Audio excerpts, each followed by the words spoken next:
Bem, pessoal, nós vamos dar sequência, né? Finalizar o capítulo 3, tá? E concluir fazendo a abordagem a respeito das aplicações daquilo que a gente já aprendeu sobre a equação de Euler e a relação de Gibbs do Reino. Vamos aplicar para alguns sistemas, tá bom? Então, como a gente pode observar, nós vamos aplicar esses pontos com relação ao fluido ideal de Van der Waals. Falar também sobre a radiação eletromagnética, também como é que a gente pode, quais são as implicações ou consequências da relação de Gibbs do Reino e da relação de Euler, naquilo que diz respeito à entropia, aplicado, né, ao caso da radiação eletromagnética. E também vamos falar sobre uma aplicação também bem interessante, que é o elástico, né, ou a tira de borracha, certo? E aí finalizamos falando sobre as variáveis não vinculadas e sobre a capacidade calorífica molar e outros derivados. Então aqui a gente vai fazer uma descrição, né? Nós não vamos fazer a dedução das relações, mas apenas apresentar essas derivadas que vão ser bem úteis na resolução de problemas no futuro, tá bom? Muito bem, então, seguindo aqui, a gente lembra que na última aula a gente falou sobre o caso do gás ideal simples, né? Então ele é caracterizado por duas equações, essas duas equações aí. Então, a primeira delas dá uma equação de estado, né? Uma equação de estado que a gente pode marcar aqui, olha, a equação 3,25, você pode recordar lá, dá uma relação PV igual a nRT, então é a equação dos gases perfeitos. Eu posso escrever essa relação como P sobre T igual a NR sobre V, e aí trocar esse N sobre V por 1 sobre Vzinho, né? Então colocar P sobre T igual a R sobre Vzinho, tá bom? A outra relação dá a energia do gás, tá?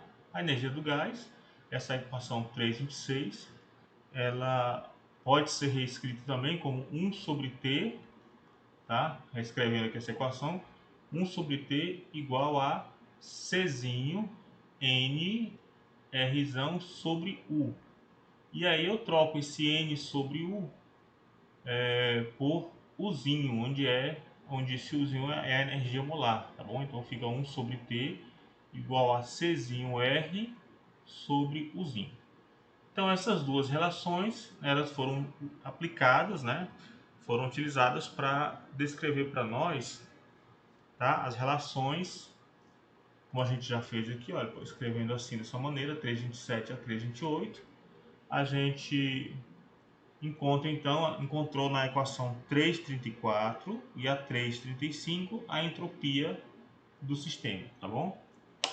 Bem, o que nós vamos fazer é considerar agora um outro modelo de gás, um modelo mais realístico, né? Que se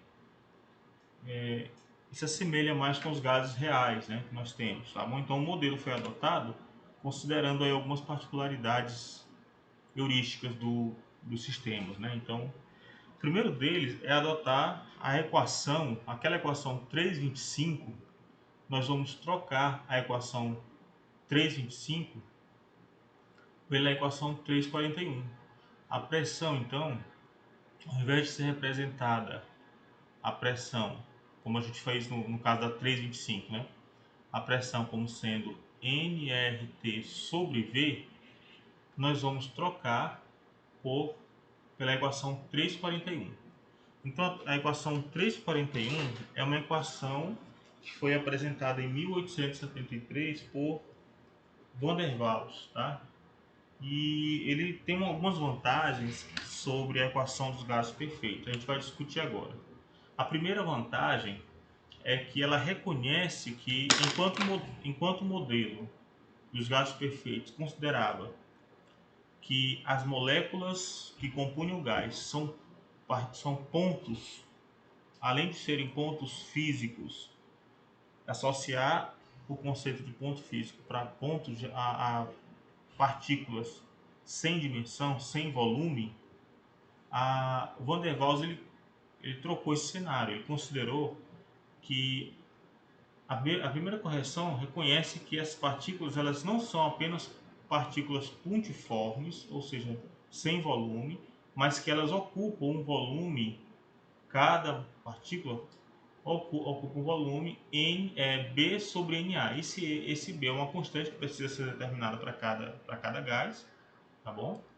E que não é e que era diferente de zero. Quer dizer, em outras palavras, o volume total, né, ocupado pelo gás é o volume vazio, é a soma do volume vazio entre as partículas mais um volume devido às partículas, tá? Enquanto que o modelo de gás ideal não considerava isso, considerava que as partículas não ocupavam volume nenhum.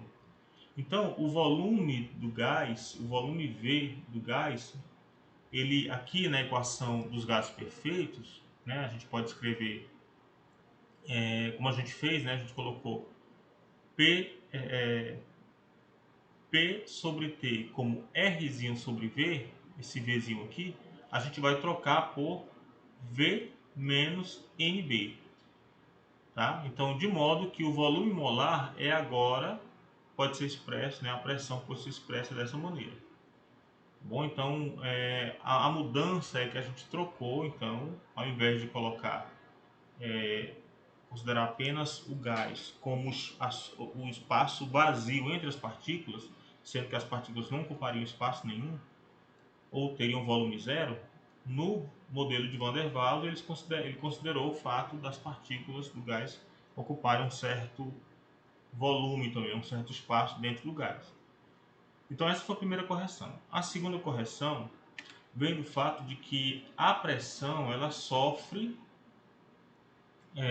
um efeito da interação das partículas que compõem o gás. Por exemplo,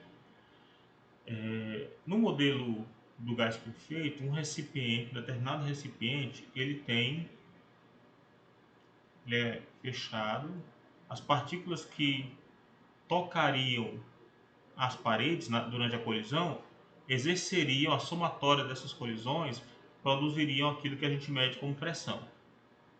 Então, como as partículas no modelo de gás perfeito, como as partículas elas só interagem entre si no momento da colisão, então aquelas partículas na fronteira do volume do gás, ou seja, essas que estão mais próximas da parede do recipiente, elas estariam livres para se chocar com a parede sem interferência das outras moléculas. Bem, acontece que essa interação, embora elas não estejam se tocando fisicamente, mas ocorre uma interação de atração dessas moléculas na fronteira pelas moléculas que estão no interior do gás.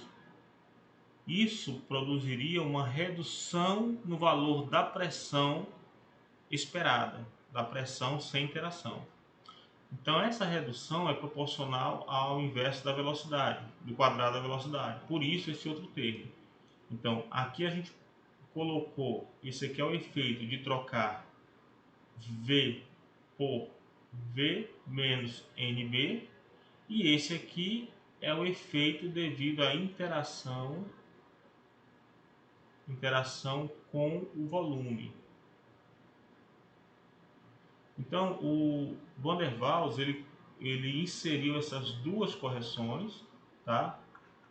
E concebeu um modelo, né, bem satisfatório, que embora não seja completamente eficaz, né, para todas as situações, mas ele é bem satisfatório para ilustrar aqui o método que a gente está utilizando para determinar, por exemplo, o comportamento termodinâmico do sistema. Tá? Muito bem, então ele colocou aí uma redução na pressão por um fator de 1 sobre V ao quadrado.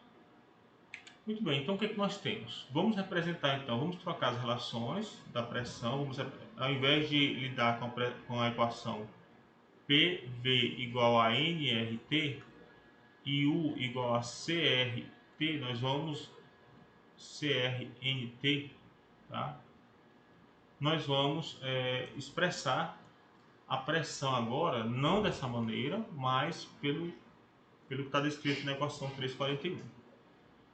Muito bem, então dessa forma, para a descrição completa, a equação de Gibbs-Durren, ela vai, a partir das equações de estado, a gente consegue encontrar a equação fundamental. Para isso é necessário conhecer a equação de estado P sobre T no formalismo da entropia, P sobre T, e também a equação 1 sobre T. P sobre T nós já temos, é a 341, tá? Que nós podemos reescrever assim, ó, no formato da 342. Eu vou pegar o T, colocar em evidência aqui e trazer dividindo. Então ela fica nesse formato aqui da 342, certo? Nesse formato da 342.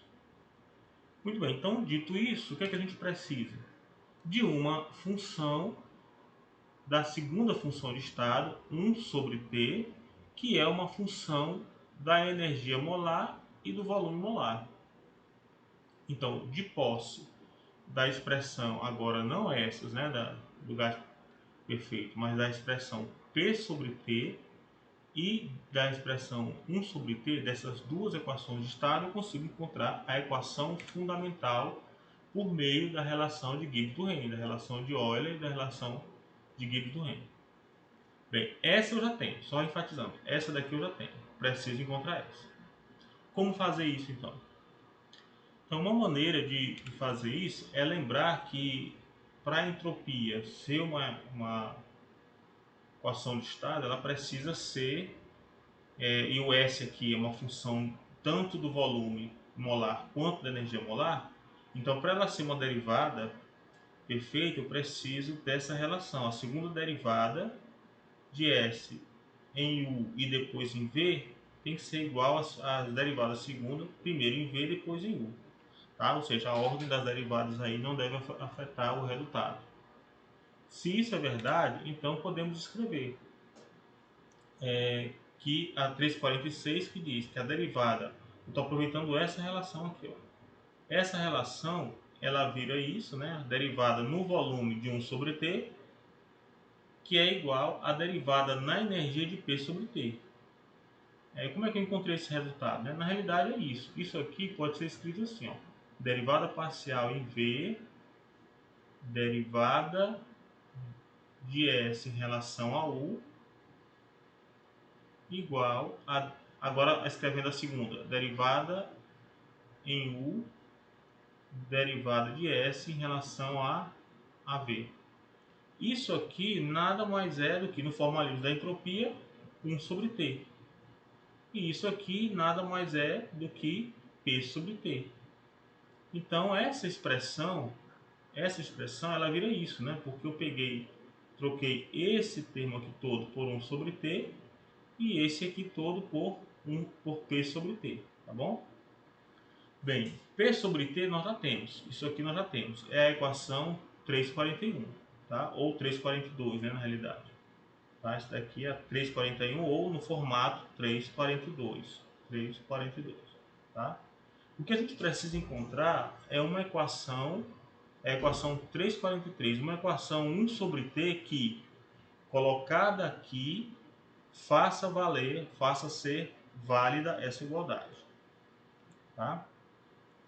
Então a gente lembra que, vamos aproveitar então para descobrir esse 1 sobre T. Então vamos reescrever essa equação, fica a derivada parcial em V de 1 sobre T é igual à derivada parcial em U de P sobre T. Quem é P sobre T? É a 342, tá? É essa aqui, ó. 342, tá? É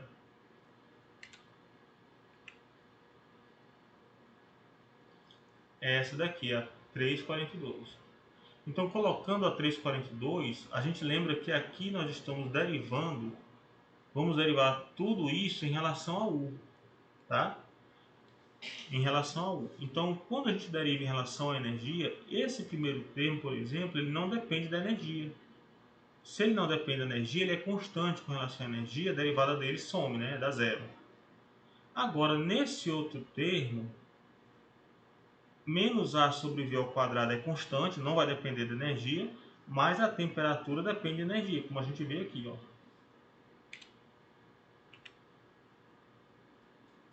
Como a gente vê aqui, tá? Como a gente vê aqui, tá bom? Muito bem, então, em vista disso, a gente vai ter que a derivada, o resultado que a gente fica, a derivada parcial em V de 1 sobre T é igual a menos A sobre V ao quadrado derivado parcial em u de 1 sobre t. Então, em outras palavras, derivar a função que nós estamos procurando, 1 sobre t em relação a v, tem que dar alguma coisa, né, vezes a derivada da mesma função em relação a u. Tá? Muito bem, então, o que é que a gente pode lembrar? Né? Existe uma relação interessante aqui da derivação que eu posso escrever, por exemplo, se f, digamos que eu tenho um f de x, é uma função f que é igual a f de x. Então, se eu derivar f em relação a x, isso aqui vai dar menos x ao quadrado derivada de f em relação a 1 sobre x. Então, comparando isso, a gente pode escrever para a expressão 348, ou seja, comparar isso aqui para virar isso, e isso aqui vira isso. Você pode fazer o teste de qualquer função f de x, tá bom? Pode fazer o teste de qualquer função f de x aí, tá? Para verificar a relação. Bem, o que a gente está interessado, que a gente realmente vai dedicar atenção agora, é para o resultado da equação 348. A equação 348 diz para nós que existe uma função 1 sobre t, tá bom? Existe uma função 1 sobre t que deve depender das duas variáveis, ou seja, f de t depende de quem? Depende de 1 sobre v, tá? Por causa dessa derivada, e também de u sobre a, por causa dessa segunda derivada. Então essa função 1 sobre t, ela é 1 sobre t de quem? De 1 sobre v e de u sobre a. Tá? Por quê? Por causa dos derivados, né? E de modo que se eu derivar essa função em relação a 1 sobre v, dá um resultado, né? O resultado é igual à derivação dessa mesma função em relação a u sobre a, tá bom? Então, uma maneira possível, né? uma maneira simples até de fazer isso, é ter uma função 1 sobre t que depende dessa soma aqui, ó. Isso aqui, nós temos, a partir disso, nós temos uma grande variedade, né? Uma grande quantidade de possibilidades para combinar 1 sobre v, para combinar 1 sobre v e u sobre a, para obter uma função do tipo 1 sobre t. Só que essa função sobre t tem que obedecer a 348, ou seja, derivando ela com relação à primeira, tem que dar o resultado dela derivado em relação à segunda. Né? A primeira, 1 sobre v, com relação à segunda, u sobre a. Então a maneira de fazer isso é expressar a função 1 sobre t como uma função da soma. Aí eu vou reescrever aqui, olha, da soma 1 sobre a, aliás, 1 sobre v mais u sobre a. Tá certo? Muito bem. Aproveitando esse raciocínio, eu posso lembrar da expressão para o gás ideal. Lembra a expressão para o gás ideal? É a seguinte, olha. A expressão lá dizia que 1 sobre t é igual a c Rzão sobre Uzinho. Então eu posso trocar ela, isso aqui para o gás ideal, certo? Então eu posso trocar ela para 1 sobre t igual a Cr, e no lugar de U eu vou colocar U, vou trocar o U, a energia U mais A sobre V.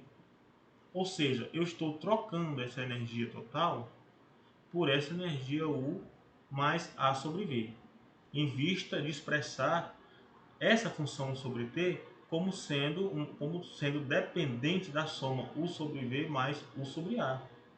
Então agora eu tenho duas expressões tentativas. Vamos ver então.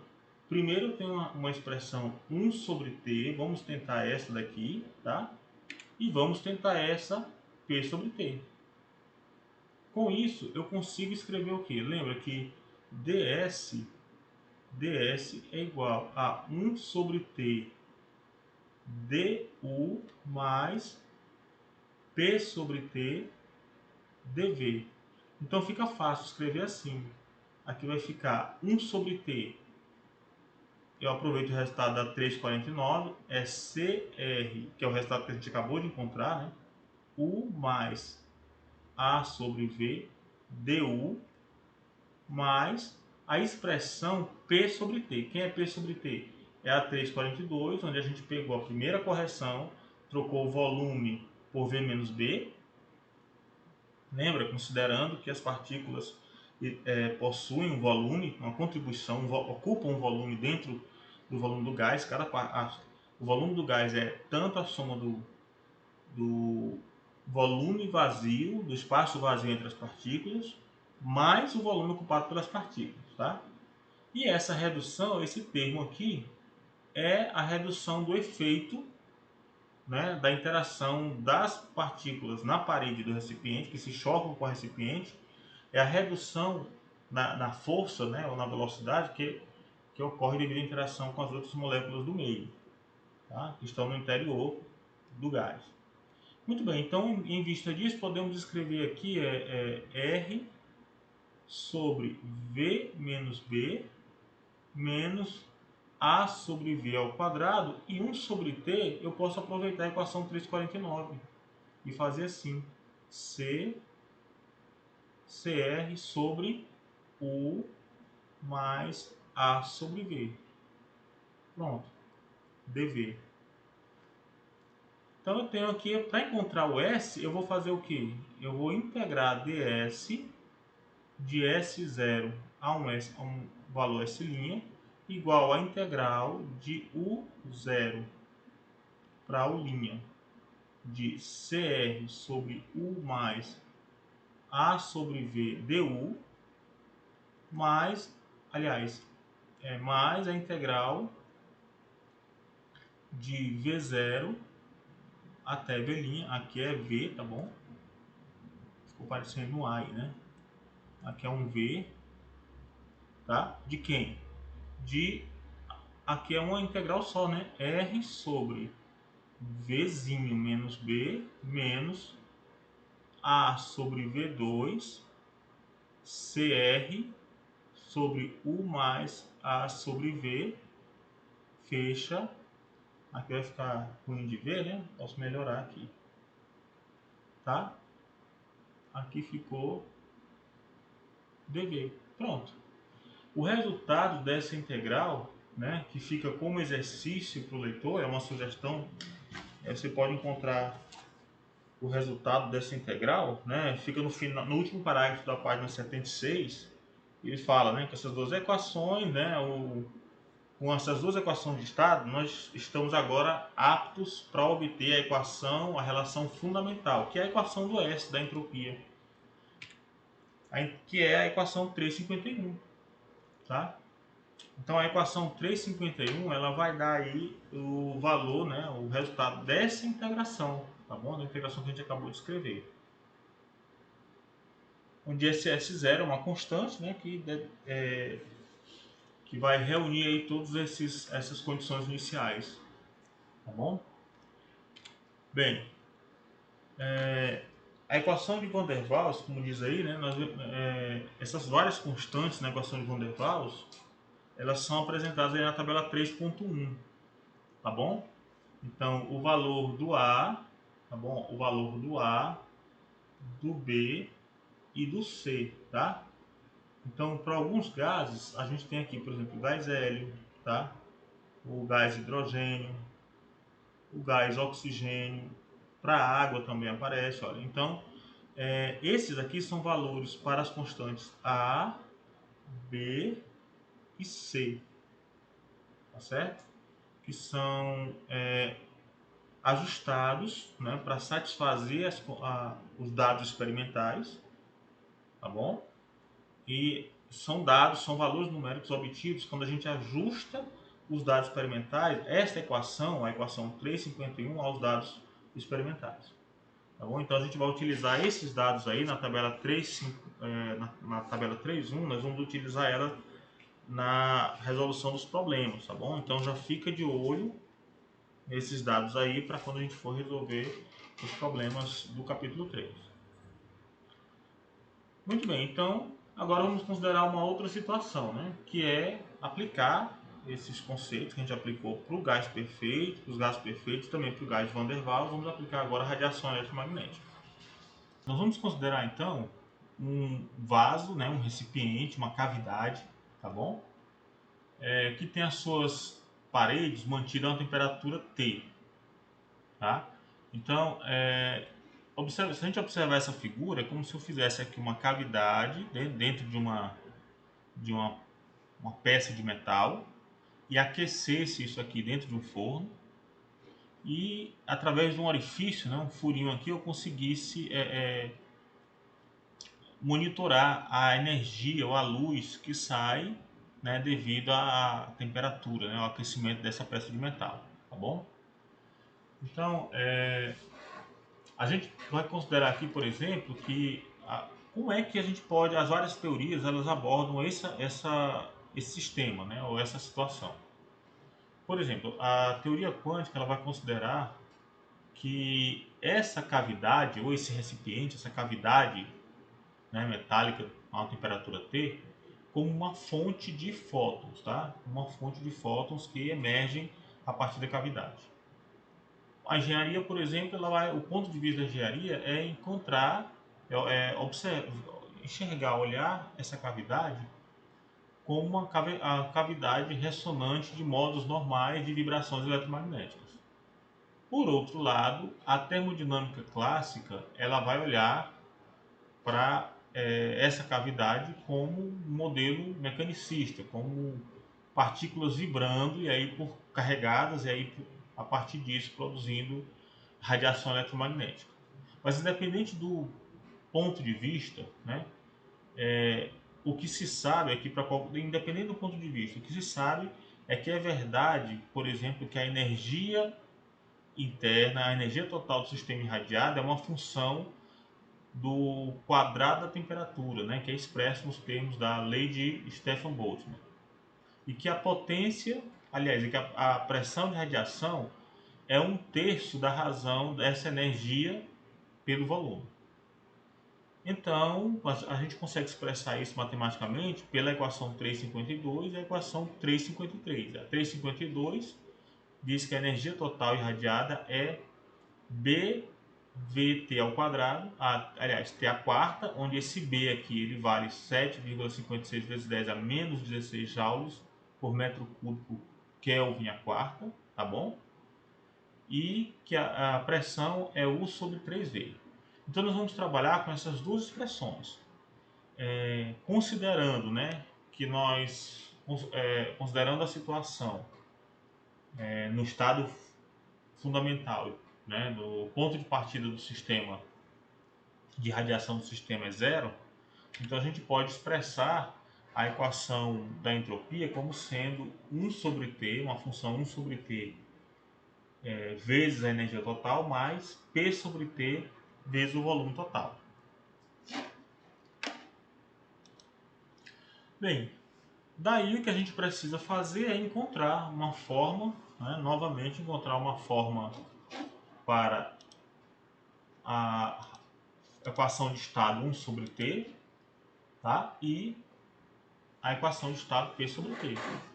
Então vamos, a partir disso, relacionar aqui 1 sobre T, destacar 1 sobre T. Por exemplo, da equação 352, a gente tem que, podemos escrever que 1 sobre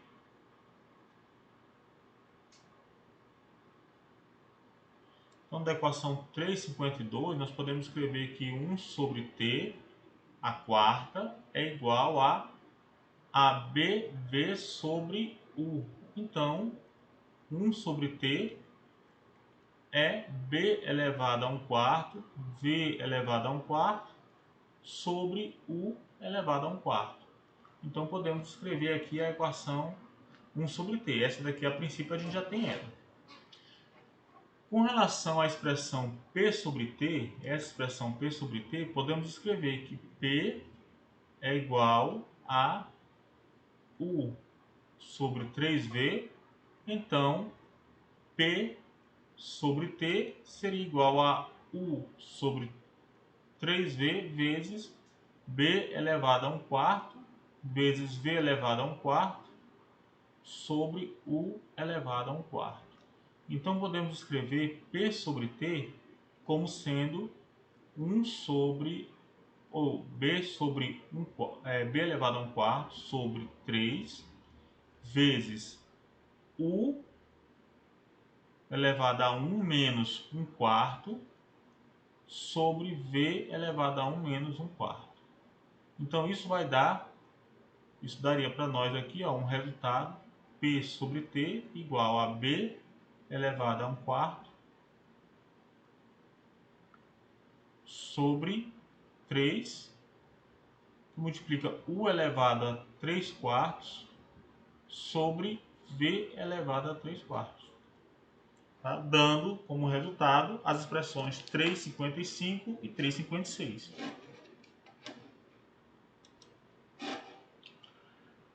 Bem, assim podemos agora encontrar a expressão S, né? Substituindo, nós vamos ter a expressão S igual a 4/3 de B elevado a 1/4, como a gente pode observar, a equação 3,57, tá? 4/3 de B elevado a 1/4, U elevado a 3/4, V elevado a 1/4. Como é que a gente encontrou esse resultado? Então é simples, né? A gente pode escrever, então, voltando para a expressão do S, S como sendo igual a 1 sobre T, U, mais P sobre T, V. Isso é igual a 1 sobre T, nós já encontramos a equação 3,55, que é Bzinho elevado a 1/4, V elevado a 1/4 sobre U elevado a 1/4, vezes U, mais B elevado a 1/4 sobre 3, U a 3/4 sobre V a 3/4, aqui é um V, tá bom? Apareceu U também, né? Tá bom? Então isso aqui é um V vezes V. Então aqui podemos simplificar escrevendo, posso colocar aqui B elevado a 1/4 em evidência e escrever quem? Eu posso escrever aqui U elevado a 1 menos 1/4 vezes V elevado a 1/4 mais 1/3 de U elevado a 3/4 vezes V elevado a 1 menos 3/4, né? 1 menos 3/4, que vai dar, o resultado aqui é B elevado a 1/4, que multiplica, aqui eu vou ter U elevado a 3/4, V elevado a 1/4, mais 1/3 de U elevado a 3/4, V elevado a 1/4. Então isso aqui claramente é B, posso colocar esse termo igual a esse, posso colocar a evidência, eu vou ter 1 mais 3/4, que dá 4/3, né, de B elevado a 1/4, U elevado a 3/4, V elevado a 1/4, tá bom? Que é o resultado da equação 3,57. Então, aí a gente encontramos também uma equação para a entropia, né? A entropia produzida pela emissão de radiação eletromagnética. Isso que nós estamos fazendo aqui é aplicando os conceitos tanto da relação de Euler quanto de Gibbs-Durkheim em algumas situações, né? Em algumas situações bem interessantes. São situações notáveis, né? De fenômenos da natureza que podem ser descritos ou explicados em termos da entropia do sistema. E aí, um outro ponto interessante é o elástico de borracha, né? Como a gente vê aqui consegue observar aqui, o fato da gente esticar, né? Esticar um elástico de borracha, a gente muda a posição relativa das partículas e aí por isso a gente tem uma variação da energia interna, tá bom? Muitas vezes, especialmente para aqueles materiais denominados termoplásticos, né, eles conseguem manifestar uma grande variação de temperatura. tá? Inclusive a gente consegue sentir isso na mão. Então este é um exemplo que mostra manifestações espetaculares macroscópicas de entropia. A elasticidade de uma tira de borracha ideal não é devido à energia elástica, né? Mas sim devido à entropia. A gente vai lá entender isso. Então, eu só gostaria de chamar a atenção quando você for fazer esse teste, tá? Você não fazer isso daí não, tá? Ó, tá vendo? Então isso aí, muito cuidado quando você for manusear, porque pode ser muito prejudicial e traumático, tá bom? Mas, considerando que ninguém vai cair nesse erro, tá bom? Vamos seguir adiante. Então, vamos lá, vamos escolher as coordenadas extensivas do sistema. Então vamos lá, energia interna U, né?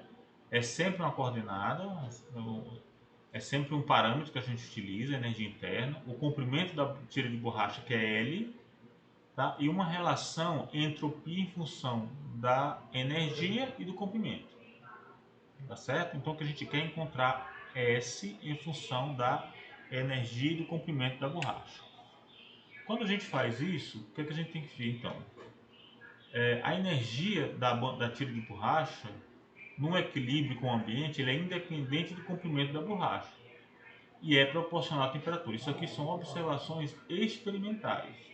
Ou seja, a energia total é dada aí pela equação 358.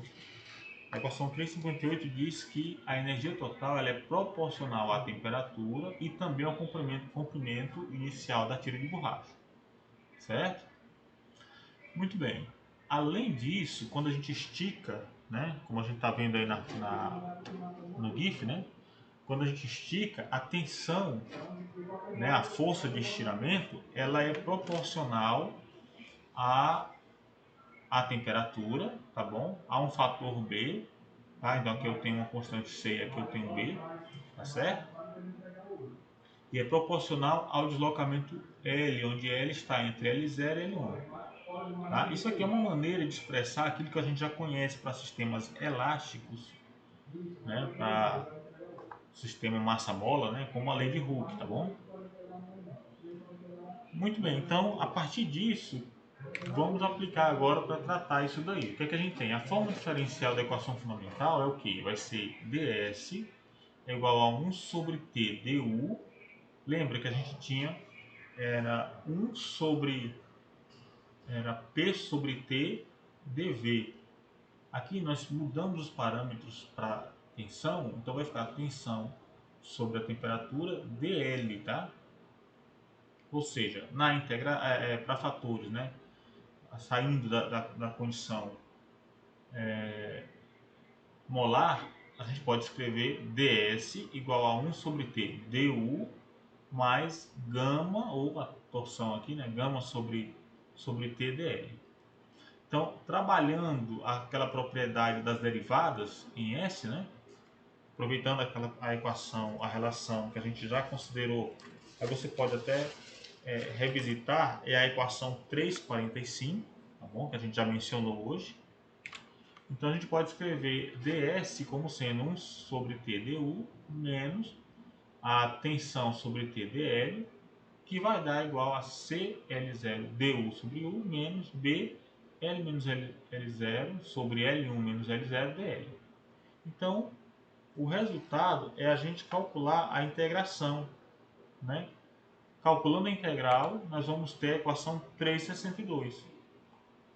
Então, o importante é lembrar que essa equação fundamental, ela foi construída na base de apenas algumas informações qualitativas, mas a gente precisa, isso aí significa dizer que a gente precisa determinar as constantes C e B experimentalmente, tá?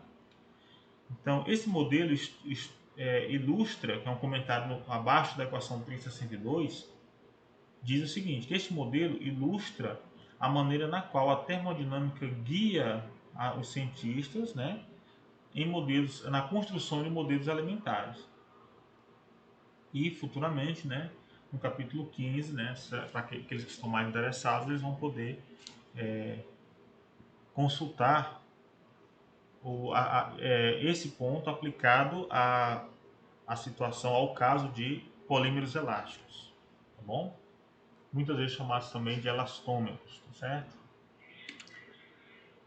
Muito bem. E aí, para finalizar, a gente vai falar sobre esses conceitos de capacidade calorífica molar e outras derivadas. Então vamos lá. A primeira derivada que a gente vai considerar é o coeficiente de expansão térmica, tá bom? O coeficiente de expansão térmica ele é definido pela equação 3,67. Então aqui está mostrando que ele é definido, tá bom? A gente chama isso aqui de coeficiente de expansão térmica, o alfa. Então o alfa ele vai medir o aumento fracional no volume por unidade de temperatura, né? Então, à medida que o volume, a gente vai medir a taxa de variação do volume em função do aumento, do respectivo aumento de temperatura, quando a pressão é mantida constante, tá certo?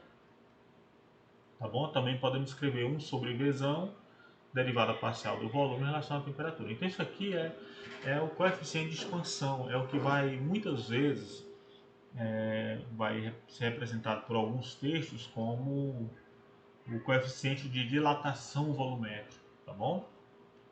Então o coeficiente de expansão térmica é o aumento fracional no volume por unidade, né, do aumento de temperatura no sistema mantido a pressão constante. Então a gente vai guardar aqui esse conceito, né, de coeficiente de expansão térmica. Por outro lado, a gente tem também o coeficiente de compressibilidade isotérmica.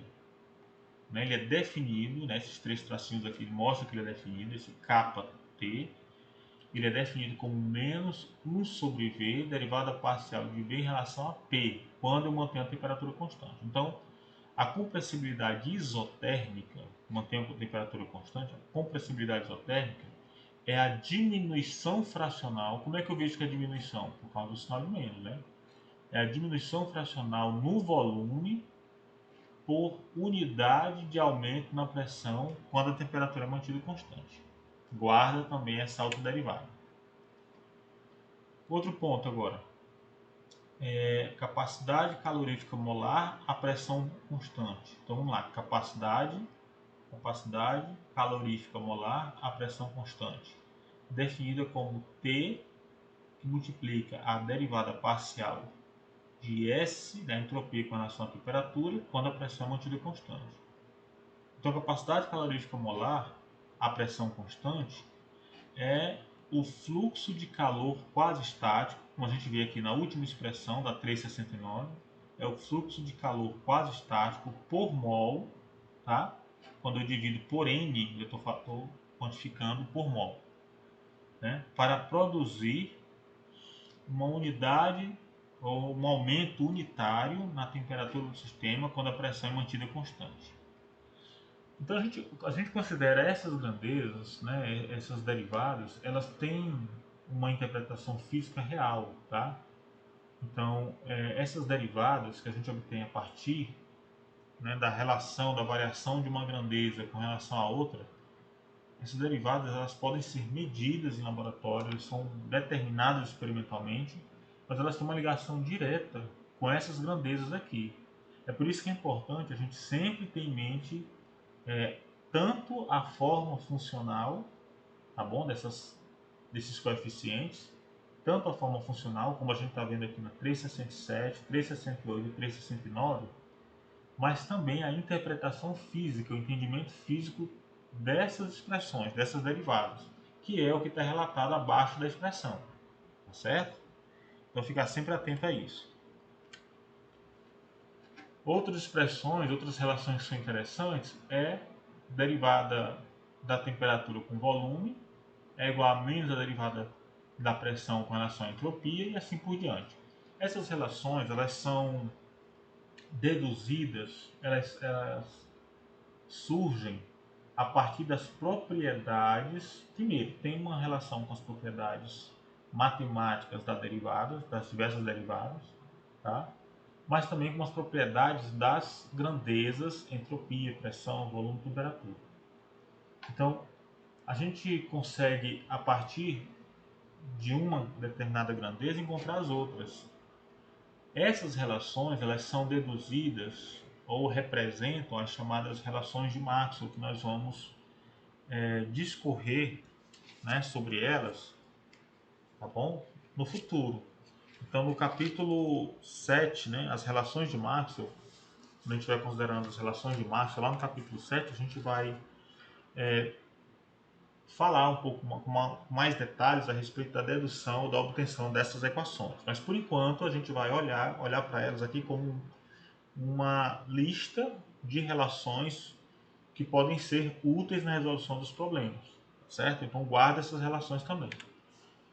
E aí, para ilustrar, até de maneira antecipada, né, nós primeiro introduzimos duas derivadas segundas adicionais, né, que são de interesse prático. A compressibilidade adiabática Ks, e a capacidade calorífica molar a volume constante CV.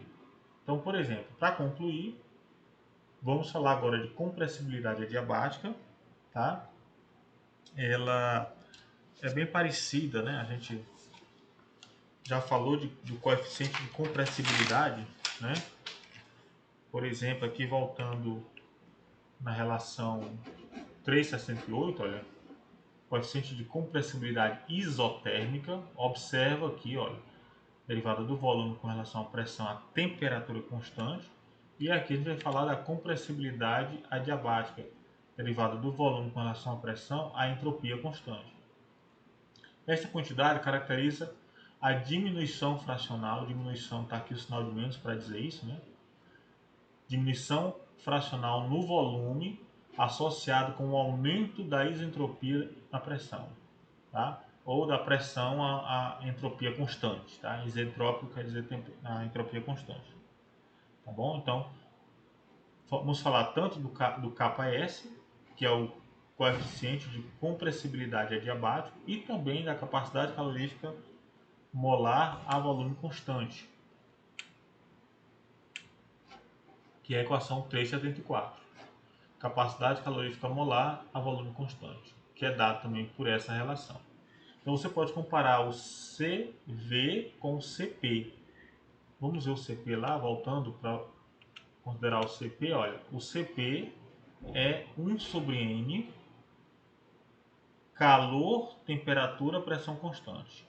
1 sobre N, calor sobre temperatura, pressão constante. Aqui a gente tem 1 sobre N, calor sobre temperatura, a volume constante, tá bom? Então, a capacidade calorífica molar a volume constante mede o fluxo de calor quase estático por mol necessário para produzir um aumento na temperatura quando o volume do sistema é mantido constante. Ok? Muito bem, então a relação, a 373, para finalizar, a gente tem a relação entre a capacidade calorífica a pressão constante com a capacidade calorífica a volume constante. E o coeficiente de compressibilidade a temperatura constante com relação ao coeficiente de compressibilidade isentrópico. Tá? Então essas relações são bem úteis, né? É bom você tomar nota dessas relações, né? Se familiarizar bastante com elas, para que a gente possa, quando necessário, consultar e aplicar. Repito, a gente não vai considerar agora a origem dessas derivadas, dessas relações, tá bom?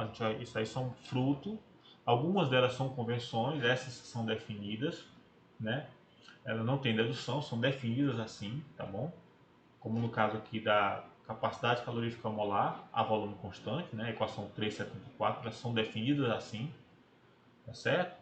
Mas outras são obtidas como uma propriedade, como consequência das propriedades matemáticas das derivadas e dessas grandezas termodinâmicas que a gente está considerando. Então, a gente aproveita isso dentro do contexto das relações de Maxwell, que nós vamos ver lá no capítulo 7. Por enquanto, vamos nos contentar em conhecer e usar essas relações, não ir atrás da origem, tá certo? Bem, como eu falei, né, no capítulo 7 nós vamos ver a dedução, né, nas relações, quando a gente estiver falando sobre as relações de Maxwell. Por fim, né? Finalizamos aqui o capítulo 3.